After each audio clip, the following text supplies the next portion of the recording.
próprio amor, abaixar-se, doar-se por inteiro até o fim. Ave Maria, cheia de graça, o Senhor é convosco. Bendita sois vós entre as mulheres, bendito é o fruto do vosso ventre, Jesus. Santa Maria, Mãe de Deus, rogai por nós, pecadores, agora e na hora de nossa morte. Amém. Boa tarde. Está muito fraco. Boa tarde. Muito bem. Então, para cumprir o protocolo, né? A maioria já me conhece, mas eu me apresento. Sou Padre Francisco Edivan, sou pároco na paróquia Nossa Senhora das Vitórias, em Vicente Pires, portanto dessa arquidiocese, e membro consagrado da comunidade Aliança com promessas temporárias. Com grande alegria, estar partilhando um pouco com vocês esse primeiro momento de reflexão do nosso retiro da Semana Santa. É um momento de graça, é um momento privilegiado, né? Muitas pessoas na paróquia lá disseram: nossa, mas que maravilha ter um retiro na Semana Santa. Eu falei: vocês podem ir para lá também, né? Então, é um privilégio, de fato, que nós temos de viver esse retiro na Semana Santa para aprofundarmos ainda mais a realidade celebrativa, litúrgica, mas não apenas isso, sobretudo a realidade vivencial. Então, nós vamos aqui trabalhar um pouco sobre essa realidade da preparação, nos prepararmos, estarmos preparados para viver as celebrações da Semana Santa, mas sabendo que isso vai além da liturgia, sendo que a própria liturgia é o cerne da nossa vida, a Eucaristia é o centro da nossa vida, mas essa perspectiva da liturgia para a vida que nos leva para a liturgia, e assim temos realmente uma profunda experiência de transformação. Então, nós temos que realmente nos preparar para viver bem tudo aquilo que o Senhor Ele tem para nós. Pense um pouquinho. Para você estar aqui nesse retiro, você teve que se preparar. Você teve que se organizar. Teve que talvez renunciar a algum compromisso agora da tarde, teve que negociar uma hora lá no teu trabalho, teve que organizar aí a tua bolsa. O que é que eu vou levar, né? Kit Shalom, isso, aquilo. Teve que ver a questão do transporte. Eu tenho um carro, beleza, vou de carro, não tenho carro. Como é que eu vou fazer? Então, exige de nós uma organização, uma preparação para nós vivermos bem isso que o Senhor reserva para nós em sua bondade, em sua misericórdia. Se nós observamos bem, Jesus, ele foi preparando os apóstolos durante toda a sua vida para aquele grande momento da sua entrega. A vida toda de nosso Senhor, meus irmãos, é entrega. Desde o momento ali que nosso Senhor Jesus Cristo, ele nasceu, até o momento ali da ressurreição, a ascensão, todos os momentos na vida de Cristo, nós podemos observar isso, uma entrega total. E a entrega de Cristo não foi improvisada. A entrega de Cristo foi preparada. A entrega de Cristo foi consciente. Deus está nos chamando, então, para isso. Para nós prepararmos, sobretudo, o nosso coração. Para que no nosso coração Ele realize a sua obra de salvação. Você que tem a palavra, pode pegar aí, por favor. Marcos, no capítulo 14. E aí nós vamos aprofundando alguns aspectos aqui da Sagrada Escritura. Marcos 14, a partir do versículo 12. Já fui até proclamado esse texto, mas nós vamos proclamar novamente no contexto aqui desta reflexão. Marcos 14, a partir do versículo 12.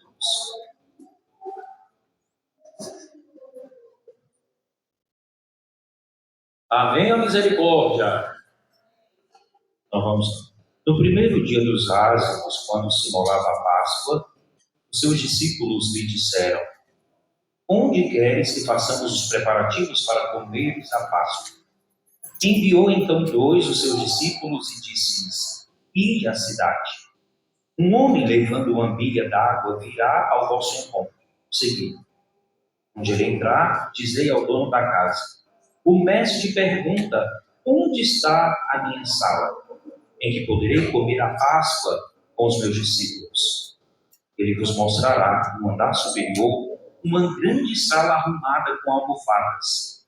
Fazei os preparativos ali para nós. Os discípulos partiram e foram à cidade. Acharam tudo o que lhes fora dito e prepararam a Páscoa. Então, olha só que interessante.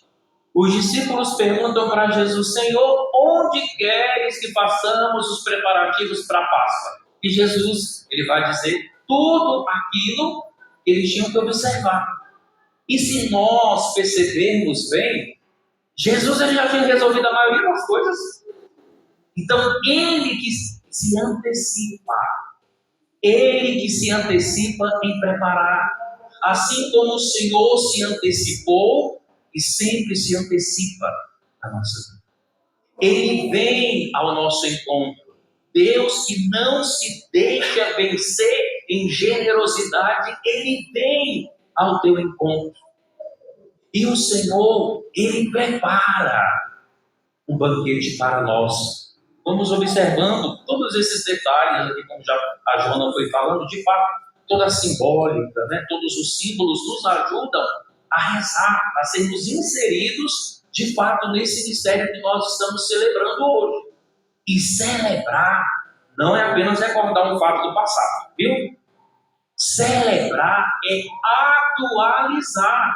Então, esses mistérios que aconteceram há mais de 2000 anos, como nós sabemos, pela história da salvação, pela graça da Santa Liturgia, são de fato renovados no momento que são celebrados e nós somos inseridos nestes mistérios. Então, o Senhor, ele prepara para os seus discípulos a Páscoa, a ceia, e claro, que quer contar com os discípulos para alguns aspectos. O Senhor faz a parte dele, mas os seus discípulos também têm uma parte.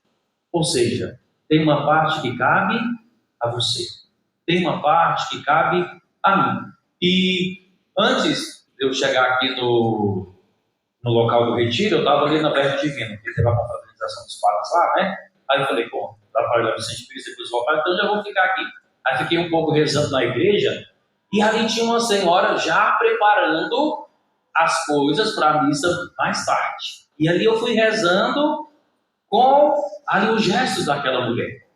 No silêncio, na concentração, ela ia, arrumava as coisas. Não era apenas uma realidade externa, não era apenas um rito externo, diríamos assim. Aquela senhora, pelas suas ações, pelas suas atitudes, ela estava rezando, ela estava preparando ali os arranjos muito bonitos, as coisas do altar, mas ela estava realmente preparando ali com o coração. E como aquilo realmente me chamou a atenção, de realmente preparar também o meu coração para estar aqui com vocês nesse momento, preparar o meu coração para daqui a pouco celebrar a missa do lava-pés, ou seja, não viver as coisas no improviso, como infelizmente muitas vezes nós acabamos vivendo. É tanta coisa, é tanta correria, são tantas situações da nossa vida que se nós não tivermos uma determinação, nós somos sugados pelos acontecimentos. Nós somos sugados pela rotina e passamos realmente a viver o mistério, que é algo sagrado e sobrenatural, como se fosse algo profano. E profano não é aqui no sentido de profanação, não. Profano no sentido de que é algo normal, né?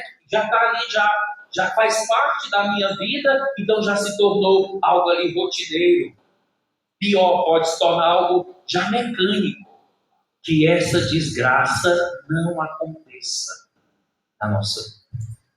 De nós nos acostumarmos com Deus nesse sentido negativo. Mas o Senhor hoje, através dessa reflexão, Ele está nos inspirando para nós realmente termos uma determinação de vivermos o mistério a cada dia de nossas vidas, sabendo que o Senhor sempre faz a sua parte, mas que nós precisamos também fazer a parte que nos cabe. Continuemos então a outra parte.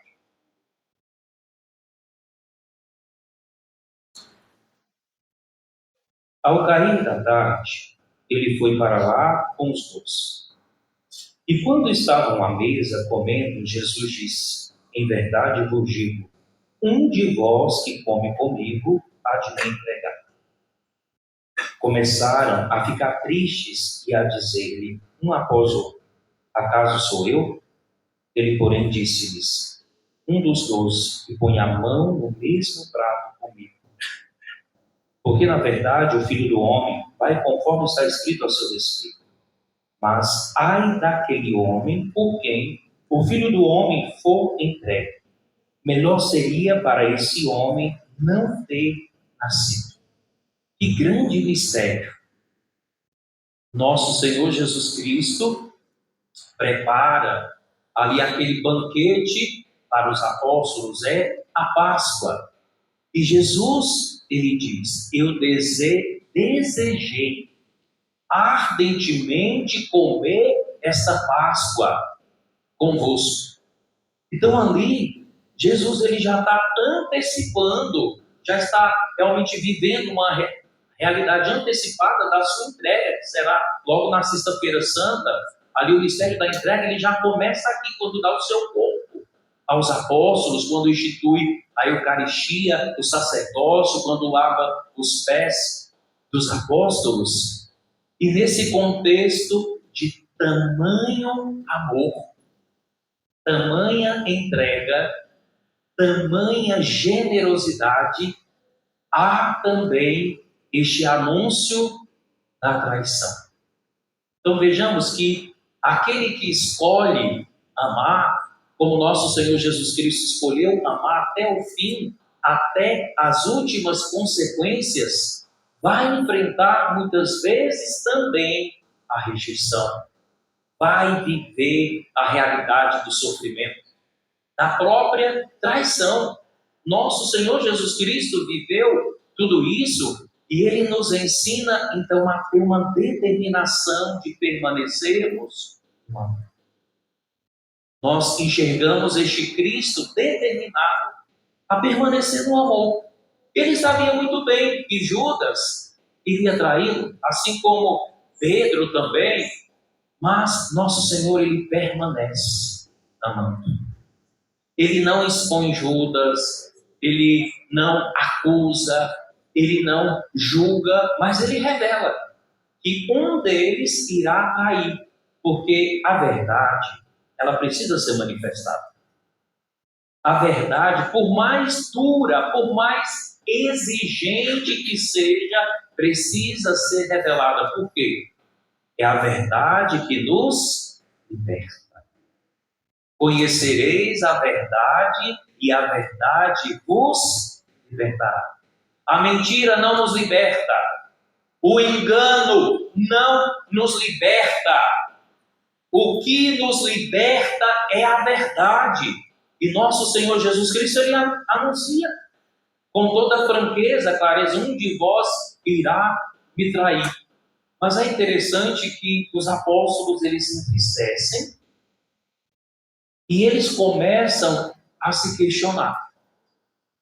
Então, bendito seja Deus por essa tristeza que nos leva ao questionamento. Não é aquela tristeza do sentimento de autocondenação, mas é do reconhecimento da nossa própria fragilidade. Pense um pouquinho nesta realidade. Quantas vezes você já traiu nosso Senhor? Você consegue quantificar? Eu não consigo. Dizer: Senhor, quantas vezes foi que eu já te traí? Quantas vezes foi já que eu não te obedeci? Quantas vezes foi que o meu coração ficou endurecido? Quantas vezes eu fiz a minha própria vontade? Então, eu não sei dizer. Então, nós precisamos reconhecer isso. Precisamos reconhecer a nossa fragilidade humana. Precisamos reconhecer o nosso pecado, porque a partir do momento que a gente reconhece o nosso pecado, o que o Senhor ele começa a fazer? O Senhor começa a nos salvar. Então a salvação vai acontecendo na nossa vida a partir desse momento que eu reconheço o meu pecado, que eu reconheço que já traí meu Senhor tantas vezes e que preciso ter a humildade, como nós clamávamos.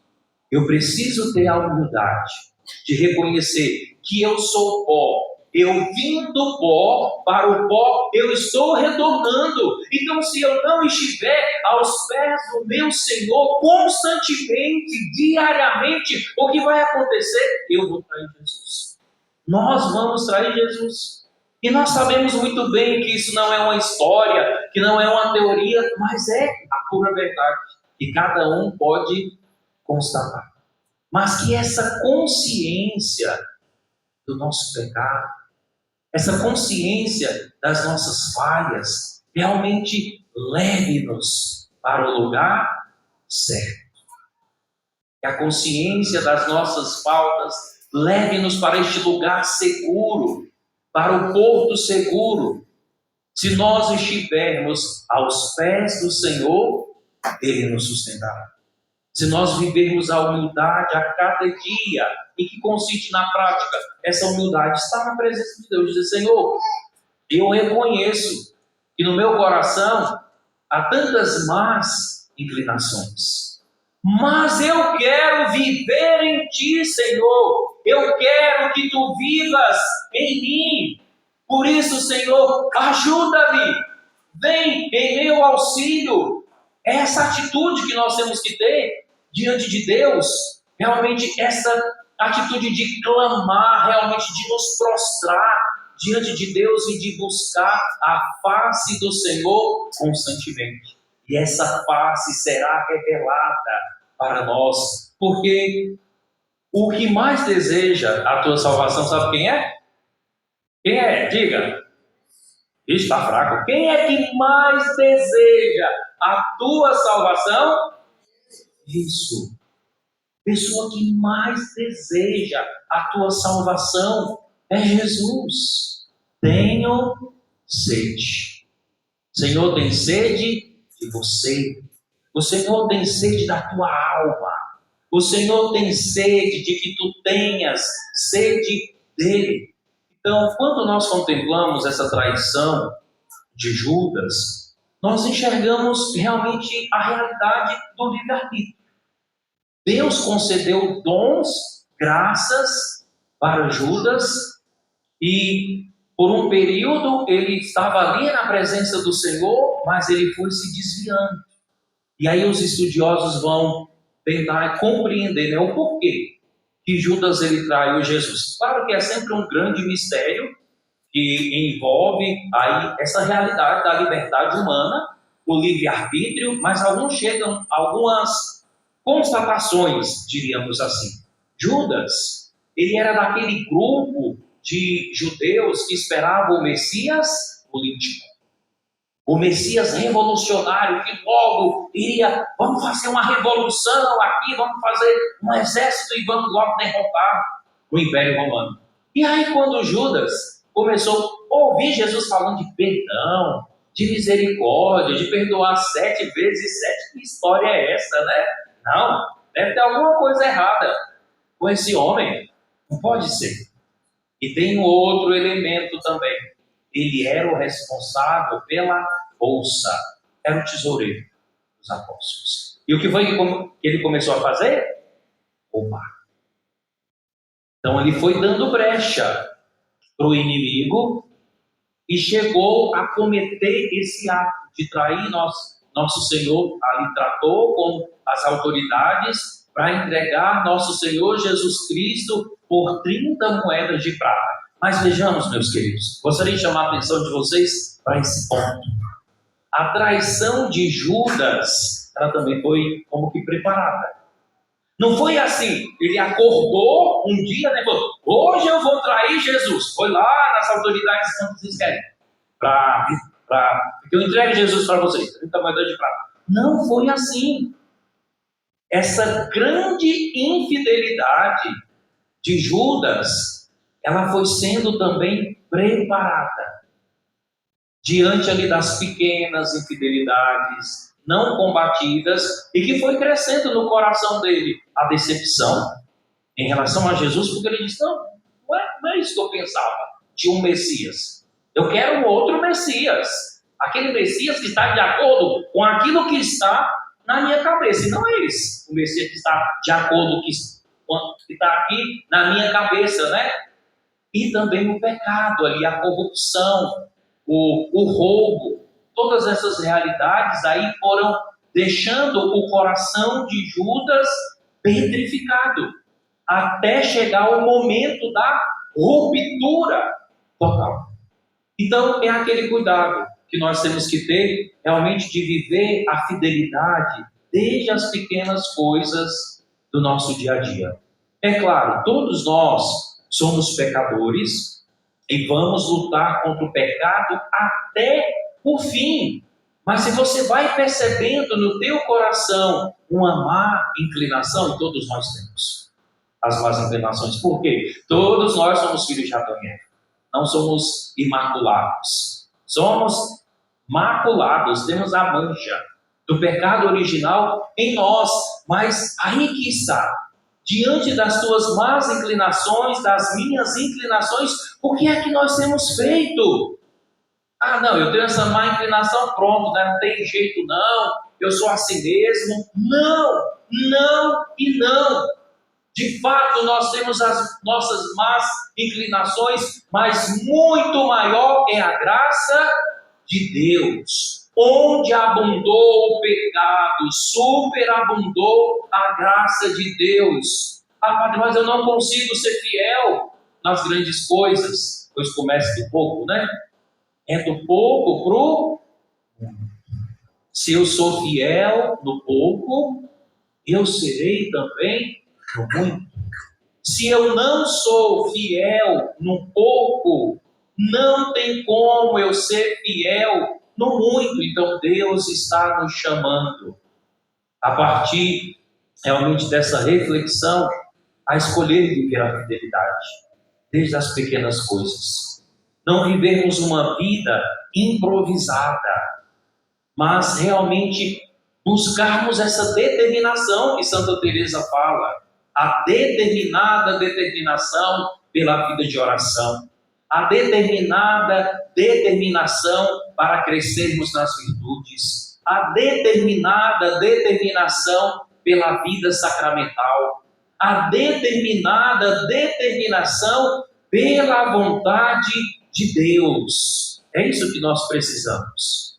E quando reconhecemos as nossas infidelidades, que são muitas, não se desespere. Porque foi isso que Judas fez, né? Ele reconheceu o grande mal que ele tinha cometido e se desesperou. E não buscou a fonte da misericórdia, mas se empurrou. Então nós temos que reconhecer as nossas misérias, sim, temos. Mas existe uma fonte de graça, uma fonte de misericórdia, que você pode mergulhar, que a igreja nos oferece, o Santo Sacramento da Confissão. Eu tenho muitas infidelidades, pois então procure viver a confissão com seriedade, leve para o confessor, então, os seus pecados veniais. Claro que aqui eu estou falando de venial porque o mortal já é obrigatório, né? Se eu tenho um pecado mortal, então o meio de eu me libertar dele qual é? Tá abaixo. Isso, se eu tenho um pecado mortal, o meio ordinário de eu me libertar desse pecado é a confissão. Mas a igreja também nos anima a nós apresentarmos diante do confessor até mesmo os nossos pecados veniais, as nossas pequenas falhas do dia a dia, ali as pequenas imperfeições, para nós crescermos na graça de Deus. E aquele que vai se habituando realmente a viver essa graça da vida sacramental, dificilmente eu falo porque também não é impossível, né? Mas dificilmente essa pessoa, se ela cultiva realmente uma vida na graça, ela vai cair nessa grande traição de Judas. Até cometemos pequenas infidelidades, mas logo reconhecemos e já voltamos para a fonte da graça. E é assim que tem que realmente acontecer na nossa vida. Continuando agora lá o versículo 26. Não, 26 não. 22. Instituição da Eucaristia. Enquanto comia, ele tomou um pão, abençoou, partiu e lhes deu, dizendo: tomai, isto é o meu corpo. Depois tomou um cálice, rendeu graças, deu a eles, e todos dele beberam. E disse-lhes: isto é o meu sangue, o sangue da aliança, que é derramado em favor de muitos. Em verdade vos digo, já não beberei do fruto da videira até aquele dia em que beberei o vinho novo no reino de Deus. Imagine você, como é que estavam os sentimentos de Jesus aqui. Ele estava profundamente abalado. A própria palavra diz, Jesus ficou profundamente comovido diante da traição de Judas. Judas, o que tu tens para fazer, faça logo. E Judas saiu. E ali Jesus ficou realmente sentido com aquela traição. Por quê? Era uma pessoa que ele amava muito. E nós sentimos, quando alguém que nos ama, nos traz, seja no aspecto da amizade, aí seja no aspecto talvez do matrimônio, em outras dimensões da nossa vida, nós vamos sentir. E nosso Senhor, ele sentiu, e não sentiu pouco não, ele sentiu muito aquela traição. Mas o Senhor escolheu permanecer no amor, mesmo diante da realidade da traição. E nesse contexto aqui, Jesus institui a Eucaristia, sacramento da caridade, sacramento do amor. Isto é o meu corpo que é dado por vós. Isto é o meu sangue, o sangue da nova e eterna aliança, que será derramado por vós e por todos. Fazei isto em memória de mim. Então, diante da dor, qual foi a resposta de Jesus? O amor. Diante da traição, qual foi a resposta de Jesus? O amor. Diante das dúvidas que os apóstolos estavam ali, será que serei eu? Será que é o outro? Jesus permaneceu no amor. Então isso daqui nós temos que levar para a nossa vida. Quem ama enfrenta as consequências do amar. Mas quem ama encontra a vida. Deus quer te dar a vida, Shalom. Deus quer te tirar da morte. Deus quer te ressuscitar. Já antecipa logo aqui, né? O último dia. Mas é para isso mesmo. O objetivo é para chegar na Páscoa mesmo. Tudo isso aqui que a gente está falando, o objetivo é a ressurreição. Deus que quer nos tirar do sepulcro, do abismo, da morte e nos ressuscitar pela força da sua graça, pela força do seu amor. Então repita comigo: Senhor. Vixe Maria, misericórdia. Senhor, eu quero ressuscitar.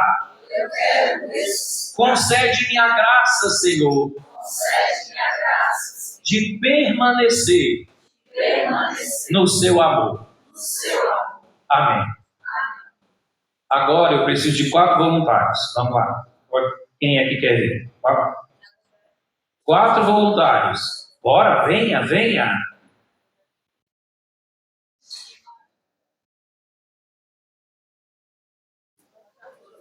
Vou aprontar, o objetivo é esse. 4, podem vir. Rapidamente que o nosso horário está. Então olha só o que vai acontecer. Pode subir. O padre vai fazer um relato aqui, tá? Aquele lá de João no capítulo 13. E aí vocês vão conversar entre si rapidamente quem é que vai ser Jesus, quem é que vai ser os apóstolos, certo?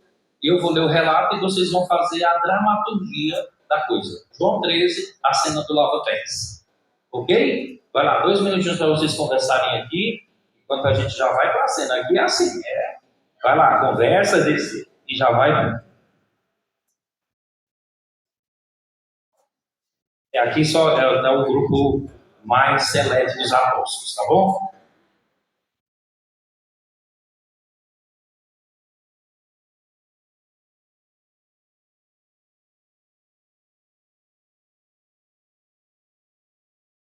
Amém? Já foi? Então pode pegar ali, pode pegar lá atrás os materiais.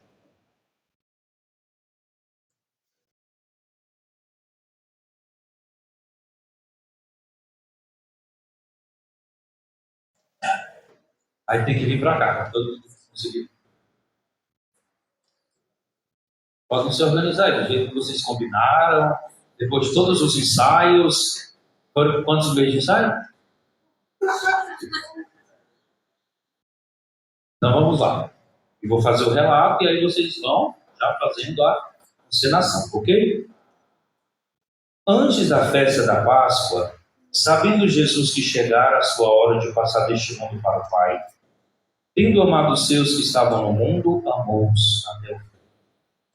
Durante a ceia, quando já o diabo pusera no coração de Judas Iscariotes, filho de Simão, o projeto de entregá-lo, sabendo que o Pai tudo pusera em suas mãos e que ele viera de Deus e a Deus voltava, levanta-se da mesa, derruma o manto e, tomando uma toalha, cinge-se com ela. Depois põe água numa bacia e começa a lavar os pés dos discípulos e a enxugá-los com a toalha com que estava cingido. Vai lá. Vai ter que tirar. Né? Quer uma cadeira, Jesus? Quer uma cadeira?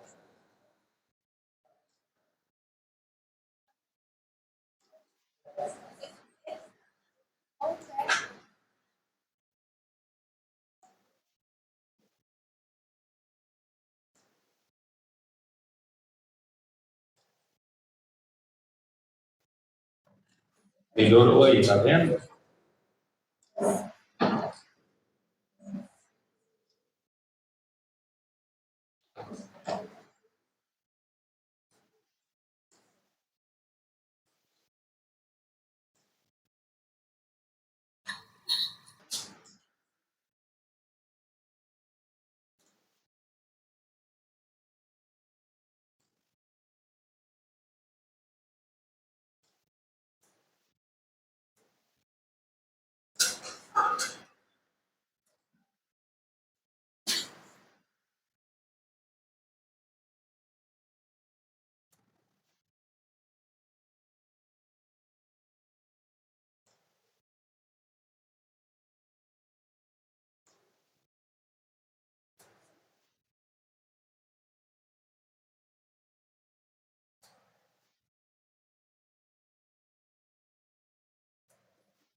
Pode continuar aí na bolsa, tá bom?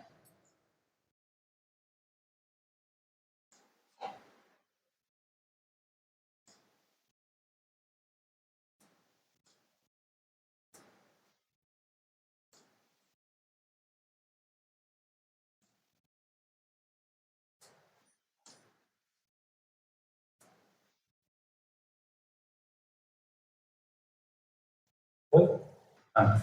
Agora, vocês vão falar um pouquinho o que vocês sentiram nesse momento. Se foi um momento assim, confortável, desconfortável, foi constrangedor. Tá, o que você sentiu um pouco? Partilha conosco um pouquinho. Foi meio estranho porque tipo, eu não conhecia a pessoa, né? Aí a pessoa beijar meu pé e foi meio estranho, né? Ah, que legal. Eu achei um ato muito humilde, porque mesmo sem conhecimento da pessoa, ela se dispôs a fazer isso, é isso que Jesus faz com a gente. Mesmo ele sabendo das nossas falhas, ele é humilde para a gente nos dar perdão. Eu acho que esse ato me lembrou muito isso. Eu acho que basicamente o que eles falaram. Foi muito um ato de unidade.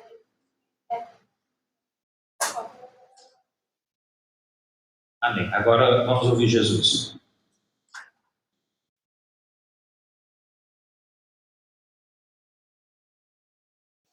Não é fácil, não. Mas eu senti uma graça muito grande de perceber que quando a gente se abaixa, a gente não perde nada. A gente só ganha. Né? Isso ficou muito forte, né? Se abaixar, beijar os pés, né? E perceber que o demônio muitas vezes coloca no meu coração, coloca no coração de todos, aquela coisa, você vai perder. Vai perder com isso, não vai ganhar nada. E, na verdade, o que eu senti foi isso. Na hora que eu me abaixei, eu vivi uma alegria. Eu vivi uma alegria libertadora, né? Algo assim que ecoou meu coração. Bendito seja Deus, né? Por vocês, né? Palmas! Muito obrigado. Pode retornar. Deus abençoe. Então, era só para a gente enxergar um pouco dessa realidade, né? E perceber justamente isso. Se ainda hoje é tão constrangedor, assim, porque realmente nós nos sentimos indignos, mas é esse o caminho. O abaixamento, aquilo que eles falaram da pessoa que não conhece, mas realmente teve um grande ato de amor, de humildade, e o Senhor, Ele continua se abaixando ainda até nós, para nos elevar e para que nós possamos seguir o seu exemplo.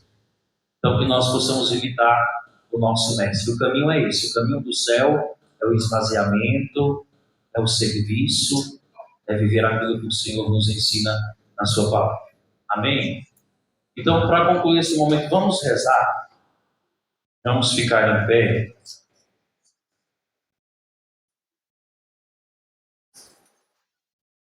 Nós vamos cantar uma música.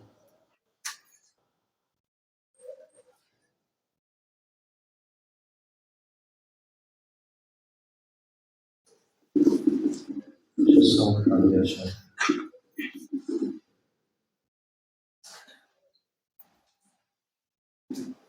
Ele tem para nós.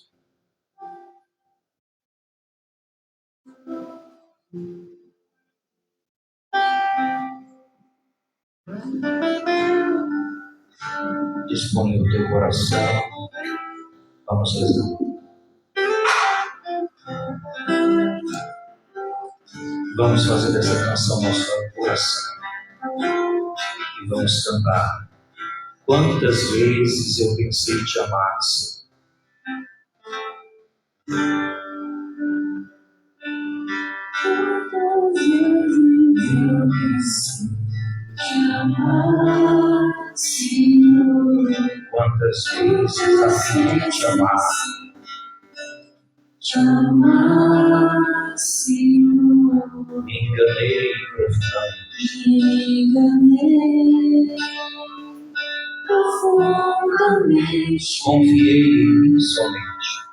Confiei em mim somente. Caí, sim, como caí. Caí, sim, como caí. Quantas vezes Quantas vezes eu não fiz pecado. Senhor, Em grandes lutas me deixei levar, Senhor. Senhor, pela minha fraqueza, pela minha fraqueza, não resisti, não resisti, acabei pecando, me esquecendo de ti, caí, sim, como caí. Mas agora não dá, levante os seus braços, cante suplicando essa graça de nosso Mas Senhor. agora não dá pra ficar. Sem teu amor a me levantar, Teu amor a me levantar. Jesus. mas agora Mas agora não dá pra ficar. sem teu amor a Teu amor a me levantar. Jesus.